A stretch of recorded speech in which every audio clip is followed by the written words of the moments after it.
They are images that we will never forget. Americans attacking their own Capitol building back in January. But as WDRB's Lawrence Smith tells us, the investigation into what happened and why has become a political battle with Kentuckians on both sides.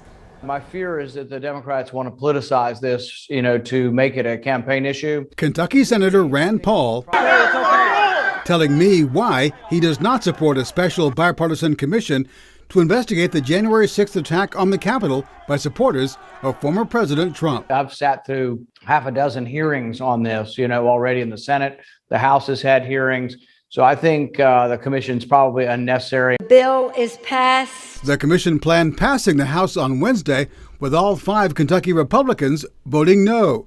Now Paul joining Minority Leader Mitch McConnell in saying he will oppose it in the Senate. And really, I think there's probably ultimately a lot of blame to go around on the decisions not to have more law enforcement there on that day. That's exactly the kind of information that would come out of a nonpartisan commission. Kentucky's only Democrat in Congress accusing Republicans of attempting a cover-up. I don't think there's any question that Republicans are afraid of what might come out of a commission report. But Paul accusing Democrats of focusing on the January 6th riot while ignoring violence that occurred during some of the social justice protests last summer. I think the summer protests in some ways were probably more violent in the sense that people were throwing Molotov cocktails at police. They were trying to burn the courthouse, things like that. Yarmuth says Republicans are trying to change the subject. And those, by the way, were not attacks on the Congress itself, not attack on the Constitution. There were people using clubs and acting like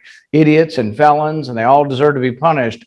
But calling it an armed insurrection makes it sound a bit like the Civil War, and I think isn't really probably an accurate description.